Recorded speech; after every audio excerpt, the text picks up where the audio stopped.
Fala. Fala, pai. Contatos com o sertão.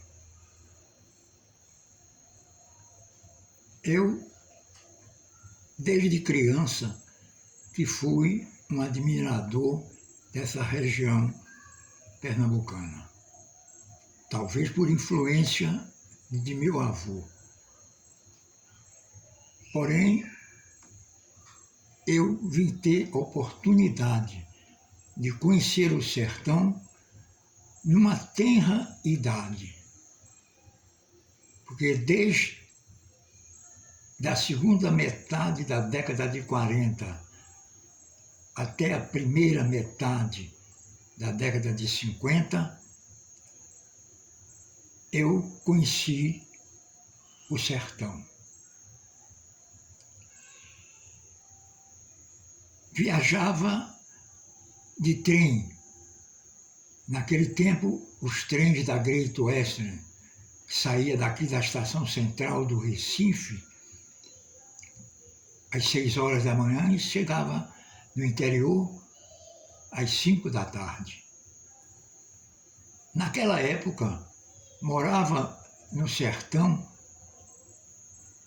uma tia minha, a tia Semi, casada com o tio Alcebiades. Ele era comerciante em Sertânia, cidade sertaneja, lá do sertão do Pajeú. Numa dessas viagens, ou as primeiras viagens que fiz a Sertânia,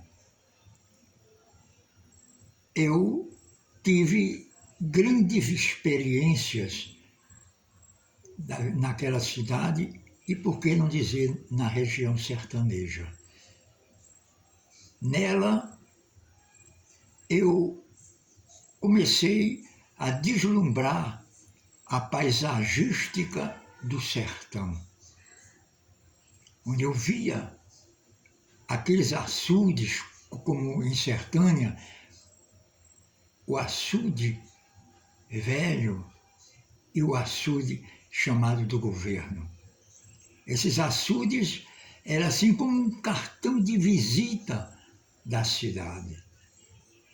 Ali eu comecei a me apaixonar pelo sertão pernambucano, com a sua cultura, com a sua arte, com a maneira de ser do sertanejo que diferencia muito das outras regiões de Pernambuco.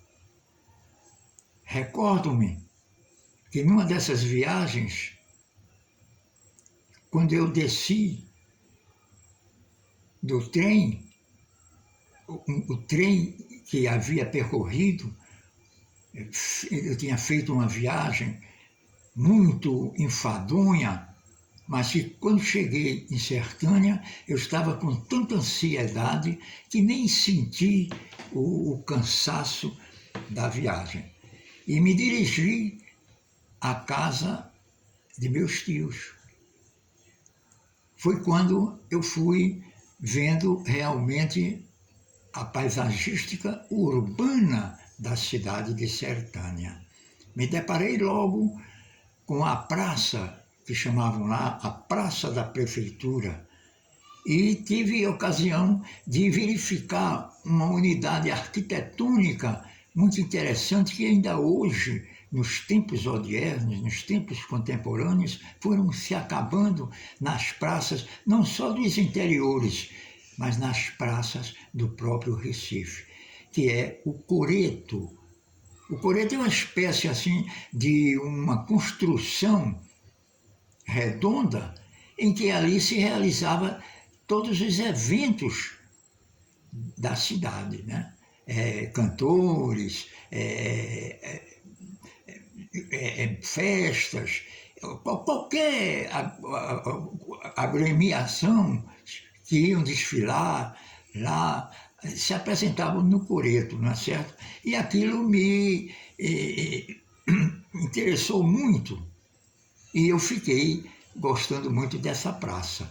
Mas não é somente nessa praça, que é a praça central de Sertânia, que tem aspectos assim culturais urbanos, porque lá tinha um cinema também, naquele tempo de cinema, década de 40 e década de 50, era o cinema Emoir, mas que só passava filmes estrangeiros, né? O Brasil ainda não estava aperfeiçoado com o cinema, com a cinematografia, não é certo? E assim eu fui gradativamente conhecendo a cidade. É um tipo de conhecimento diferente da grande cidade. As unidades comerciais, ou por outra, as casas comerciais, elas são conhecidas pelos donos. Então eu me lembro da mercearia de seu João Alexandre, me lembro das lojas dos Pires, entendeu? E assim muitas outras. E assim eu ia conhecendo as pessoas da cidade. A farmácia só tinha uma nessa época em Sertânia, que era a de Antônio Rodrigues. Era desses farmacêuticos que não era formado em farmácia, não, mas tinha uma prática tão grande que às vezes dava o que se chamava na época quinal, até em receitas médicas, porque o que ele receitava dava melhores resultados àquela população, muitas vezes até da periferia da cidade de Sertânia. Eu chamo periferia, são as fazendas, que no Agreste e na Zona da Mata chama-se muito sítios, né? Mas no sertão são fazendas ainda. Então, que se tratavam lá e ficavam bons. Era interessante, né? E as festas da igreja eram muito bem comemoradas também através de foguetórios e encerrando sempre com uma procissão. Porque essas cidades do sertão, elas parecem muito vazias quando a gente chega nelas. Você anda numa calçada daquela, vira-se para trás, não vê ninguém. Mas no dia que tem uma procissão, parece que a população todinha vai para a cidade e cria-se uma verdadeira multidão. Era a fé religiosa ainda do século XIX que campeava nos corações dos religiosos daquela época, não é certo? E assim eu fui me aproximando culturalmente, repito eu, da cidade de Sertânia. Sertânia que rivalizava-se até com Recife em certos aspectos. Isso não é muito comum, não, mas era interessante esse fato. Sertânia tinha uma orquestra, naquela época existiam orquestras, era Sertânia Jazz, dirigida pelo maestro Francisquinho, que aliás ele tinha 2 irmãos que tocavam na orquestra, Ziro e Demétrio, né? E tinha outros, como um Ceguinho do Pandeiro, que tocava Valmir, que tocava saxofone tenor, e outros mais. E essas orquestras, por incrível que pareça, chegou até a animar aqui os bailes de São João e de Carnaval do nosso tradicional Clube Português do Recife, tá certo? Então você vê que às vezes há esses fenômenos em culturas pequenas que têm o privilégio de se destacar numa cidade grande. Eu não sei se isso é talento ou se isso é coragem de se apresentar numa grande cidade. O que é fato é que as coisas existem assim, espontaneamente, não é certo? Outra coisa interessante que eu achei em Sertânia foi o clube. O clube chamava-se de América, era o América Esporte Clube. Esse clube ele primava para fazer grandes bailes aqueles bailes principais do sertão, e nas festas mais comemorativas de datas até cívicas mesmo, havia bailes, como em 7 de setembro e outras datas da nacionalidade. Né? E o nome América foi denominado porque os clubes sociais ou de futebol que iam surgindo naquela época, principalmente na década de 40, eles iam tomando o nome de América. Qual é a cidade brasileira, ou grande, ou mais ou menos grande, que não tenha um clube denominado América?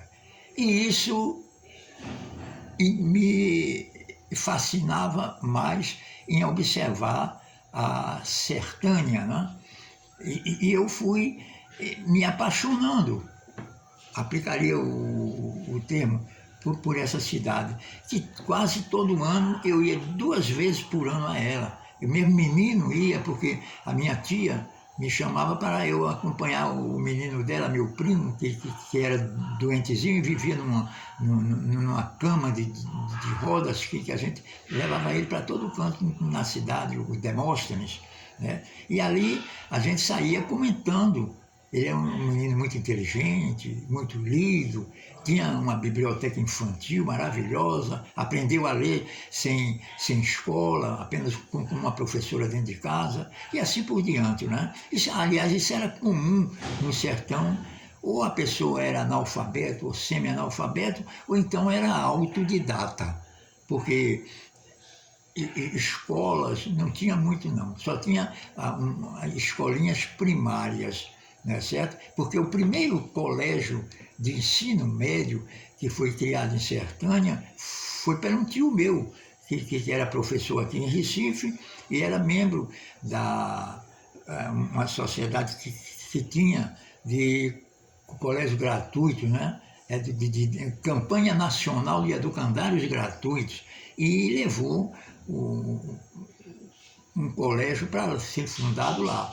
E esse colégio foi com o nome de Olavo Bilac. E esse colégio foi que iniciou em Sertânia uma época de início de preparar a juventude e a adolescência para o porvir. Quanto à maneira com que se vivia na cidade, era muito precária. Não existia eletricidade.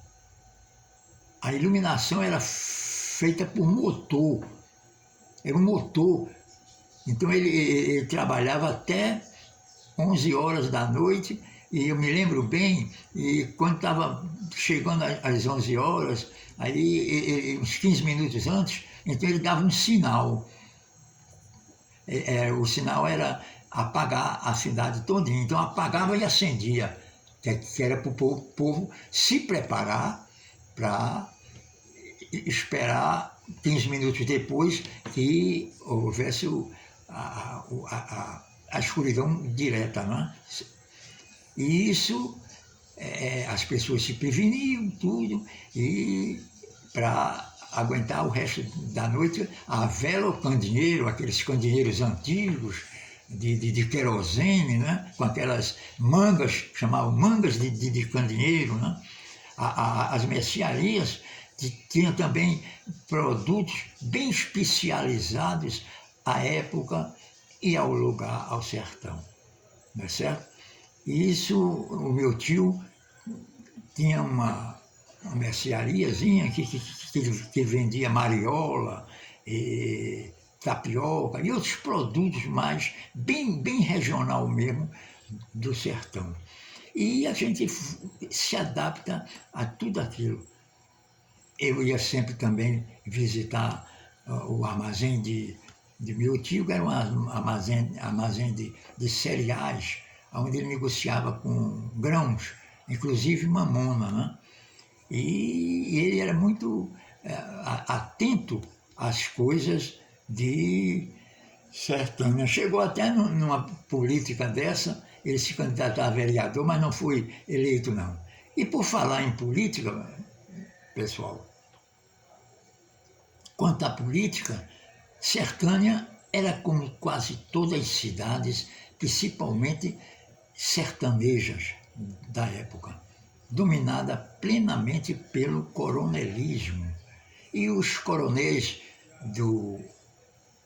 de Sertânia, eles eram da família Lins de Albuquerque. Então, eles tiveram um líder lá em Sertânia, que, por sinal, foi colega de turma de meu tio Pitágoras na Faculdade de Direito. Foi o doutor Etelvino Lins de Albuquerque.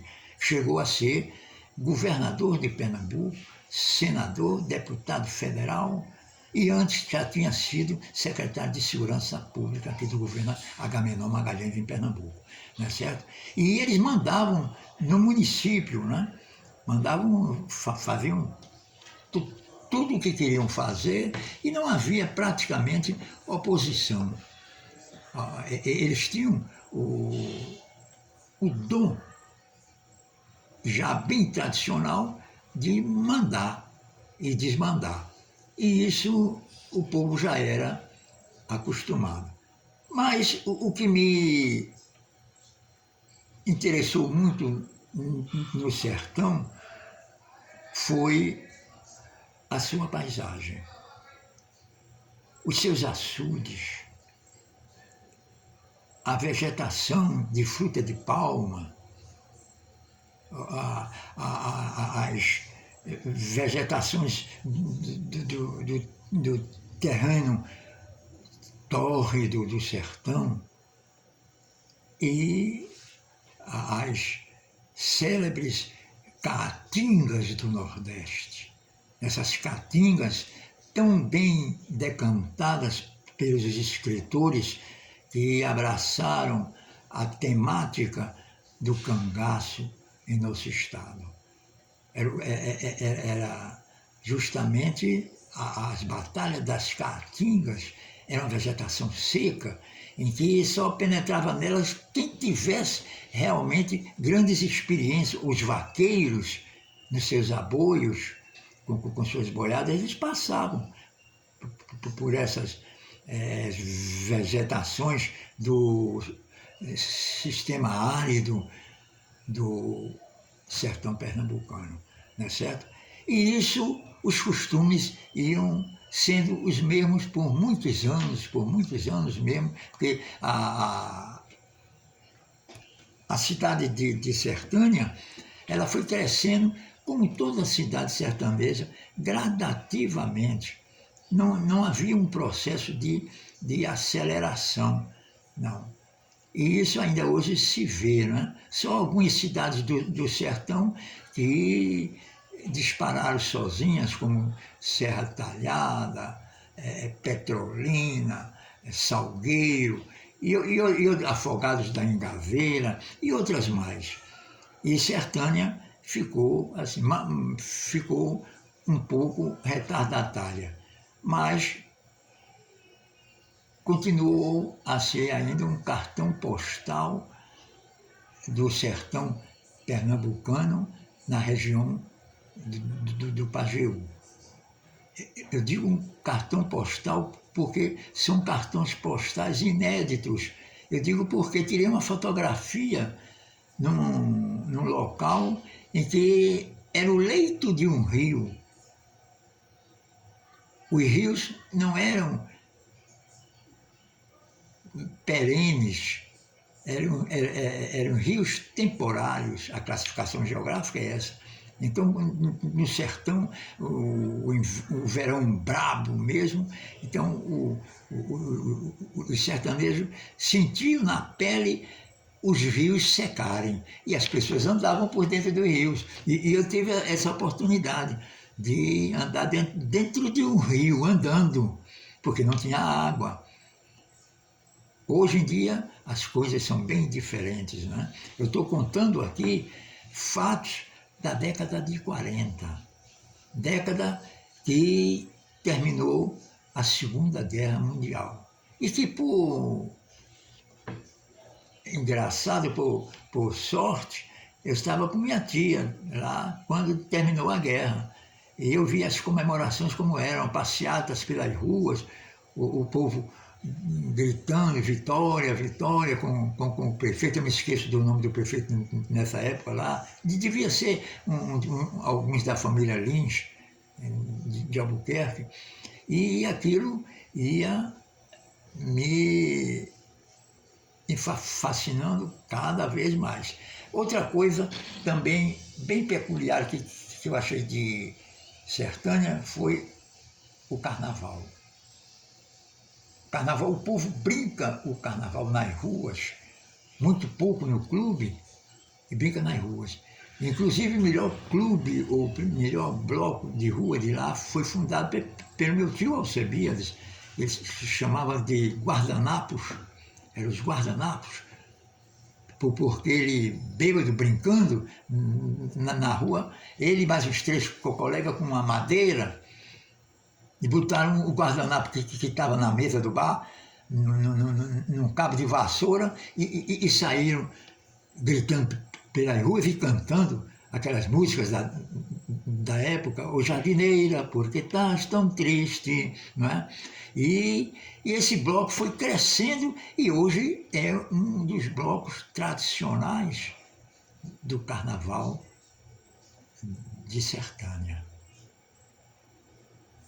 Eu teria vontade de fazer realmente uma dissertação mais profunda dos costumes dessa terra, mas fica para outra oportunidade, porque o tempo é pequeno, é curto, e a gente tem que sintetizar as coisas. A água também não era encanada. A água era tirada dos cacimbões e levadas em jumentos para encherem, abastecerem as residências, isto é, as residências daquelas pessoas que tinham maior poder aquisitivo na época, entendeu? Eram os cacimbões, iam nos jumentos, tá certo? E isso é o sertão que eu conheci, muito menino mesmo, jovem, adolescente e criança, né? Hoje em dia, eu estou elucubrando o raciocínio, voltando ao passado, dizendo que tudo isso, essas estruturas que eu acabei de relatar, foram caindo, foram sendo superadas por modificações e hoje em dia até pela própria tecnologia, o avanço da tecnologia, mas ainda permanece uma coisa no sertão, é a lealdade, a solidariedade humana. Isso ainda permanece. E é como eu terminaria essa explanação aqui com aquela frase, não é diminuindo as outras regiões, mas é uma frase de um dos maiores estilistas da língua portuguesa, que foi Euclides da Cunha, no seu livro Os Sertões, quando ele dizia que o sertanejo é, antes de tudo, um forte. Não tem o raquitismo neurastênico dos homens fracos do litoral. Muito obrigado.